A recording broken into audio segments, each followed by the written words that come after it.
Team BDS അധികാരത്തിലേക്ക്. BD സതീശന്റെ നേതൃത്വത്തിലുള്ള UDF മന്ത്രിസഭ ഇന്ന് സത്യപ്രതിജ്ഞ ചെയ്ത് അധികാരമേൽക്കും. 10 വർഷത്തെ ഇടവേളയ്ക്ക് ശേഷമാണ് UDF അധികാരത്തിലേക്ക് തിരിച്ചെത്തുന്നത്. ഇന്ന് രാവിലെ 10 മണിക്ക് സെക്രട്ടേറിയറ്റിന് പിന്നിലുള്ള സെൻട്രൽ സ്റ്റേഡിയത്തിലെ കൂറ്റൻ വേദിയിൽ ഗവർണർ രാജേന്ദ്ര ആർലേക്കർ സത്യവാചകം ചൊല്ലിക്കൊടുക്കും. മുഖ്യമന്ത്രി അടക്കം 21 മന്ത്രിമാരാണ് ഇന്ന് സത്യപ്രതിജ്ഞ ചെയ്യുന്നത്.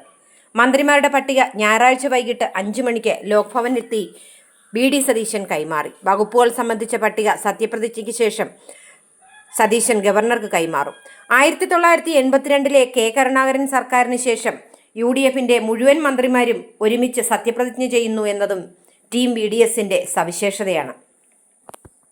മന്ത്രിസഭയിൽ മുഖ്യമന്ത്രി അടക്കം 14 പേർ പുതുമുഖങ്ങളാണ്. യുവാക്കളുടെ ഒരു നിര, 2 വനിതാ മന്ത്രിമാർ, 2 പട്ടിക വിഭാഗത്തിൽ നിന്നുള്ള മന്ത്രിമാർ തുടങ്ങി തെരഞ്ഞെടുപ്പിലെ വിസ്മയം മന്ത്രിസഭാ രൂപീകരണത്തിലും പ്രകടമാക്കുന്നതാണ് സതീശന്റെ നേതൃത്വത്തിലുള്ള പുതിയ സംഘം. മന്ത്രിമാർക്ക് ടേം വ്യവസ്ഥ കൊണ്ടുവരുന്നത് ഉഭയകക്ഷിയിൽ ധാരണയായിട്ടുണ്ട്. എന്നാൽ തർക്കം തീർന്നിട്ടില്ല. അനൂപ് ജേക്കബും മാണി സി കാപ്പനും മന്ത്രിസ്ഥാനം പങ്കുവയ്ക്കണമെന്നാണ് ചർച്ച ചെയ്തിട്ടുള്ളത്. എന്നാൽ ഇതിനോട് ഇരുവർക്കും എതിർപ്പുണ്ട്.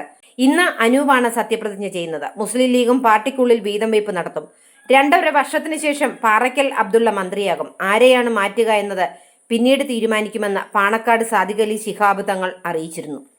തിരുവഞ്ചൂർ രാധാകൃഷ്ണനാണ് speaker. Shanimol Usman deputy speaker. Chief whip സ്ഥാനം കേരള കോൺഗ്രസിനാണ്. മുഖ്യമന്ത്രി അടക്കം കോൺഗ്രസിൽ നിന്ന് 12 പേരാണ് മന്ത്രിസഭയിലെത്തുന്നത്. മുസ്ലിം ലീഗിന് 5 മന്ത്രിമാരും, Kerala Congress Joseph, RSP, CPM, Kerala Congress Jacob എന്നിവയ്ക്ക് ഓരോ മന്ത്രി വീതവുമാണുള്ളത്. ഇതാദ്യമായാണ് UDFൽ 3 വനിതകൾക്ക് ക്യാബിനറ്റ് പദവി ലഭിക്കുന്നത്. ബിന്ദു കൃഷ്ണ, KA തുളസി എന്നിവർ മന്ത്രിസഭയിലും ഷാനിമോൾ ഉസ്മാൻ ഡെപ്യൂട്ടി സ്പീക്കർ പദവിയിലും. 1960-64 A നഫീസത്ത് ബീവി ഡെപ്യൂട്ടി സ്പീക്കറായ ശേഷം ഈ പദവിയിലേക്ക് ആദ്യമായാണ് ഒരു വനിത എത്തുന്നത്. മന്ത്രിസഭയിലെ മറ്റൊരു സവിശേഷത യുവത്വത്തിന്റെ പ്രാതിനിധ്യമാണ്. യൂത്ത് കോൺഗ്രസ് സംസ്ഥാന പ്രസിഡന്റ് OJ ജനീഷ് കുമാർ ഇത് ആദ്യമായാണ് MLA ആകുന്നത്. ആദ്യ വരവിൽ തന്നെ അദ്ദേഹത്തിന് മന്ത്രിസ്ഥാനം കൈവന്നത് അപ്രതീക്ഷിതമായി. മന്ത്രിസഭയിൽ PK കുഞ്ഞാലിക്കുട്ടി, രമേശ് ചെന്നിത്തല എന്നിവരാണ് കാരണവന്മാർ. K Muraleedharan, AP Anilkumar, Shibu baby John, Anoop Jacob, Mons Joseph എന്നിവർ നേരത്തെ മന്ത്രിമാരായവരാണ്. ബാക്കി എല്ലാവരും പുതുമുഖങ്ങളാണ്. അതേസമയം സത്യപ്രതിജ്ഞാ ചടങ്ങിൽ VVIPകളുടെ നീണ്ട നിരയുണ്ടാകുമെന്നാണ് കരുതുന്നത്. ലോക്സഭാ പ്രതിപക്ഷ നേതാവ് രാഹുൽ ഗാന്ധി, കോൺഗ്രസ് അധ്യക്ഷൻ Mallikarjun Kharge, AICC general secretary Priyanka Gandhi എന്നിവർ ഇന്ന് രാവിലെ 9 മണിയോടെ പ്രത്യേക വിമാനത്തിൽ തിരുവനന്തപുരത്തെത്തും.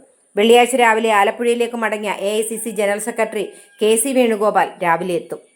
കർണാടക മുഖ്യമന്ത്രി സിദ്ധരാമയ്യ, ഉപമുഖ്യമന്ത്രി DK ശിവകുമാർ, തെലങ്കാന മുഖ്യമന്ത്രി രേവന്ത് റെഡ്ഡി, ഹിമാചൽ പ്രദേശ് മുഖ്യമന്ത്രി സുഖ്വീന്ദർ സിംഗ് സുഖു എന്നിവരും ചടങ്ങിനെത്തും. ഇവരെല്ലാം പ്രത്യേക വിമാനത്തിൽ ഇന്ന് രാവിലെ തിരുവനന്തപുരത്ത് എത്തുമെന്ന് കോൺഗ്രസ് നേതൃത്വം വ്യക്തമാക്കി. സെൻട്രൽ സ്റ്റേഡിയത്തിൽ ഒരുക്കങ്ങളെല്ലാം പൂർത്തിയായിട്ടുണ്ട്. 15,000 ഇരിപ്പിടങ്ങളാണ് ഒരുക്കിയിട്ടുള്ളത്. ഇതിനു പുറമെ സ്റ്റേഡിയത്തിന്റെ ഗാലറിയിലും ആളുകൾക്ക് ഇരിക്കാൻ സൗകര്യമുണ്ട്. മഴ ഭീഷണിയുള്ളതിനാൽ ഇവിടെ മേൽക്കൂരകളും സ്ഥാപിച്ചിട്ടുണ്ട്. 10 വർഷത്തെ ഇടവേളയ്ക്ക് ശേഷം വരുന്ന UDF സർക്കാരിന്റെ സത്യപ്രതിജ്ഞ ആഘോഷമാക്കാൻ ഒരുങ്ങുകയാണ് ജില്ലയിലെ കോൺഗ്രസ് നേതൃത്വം.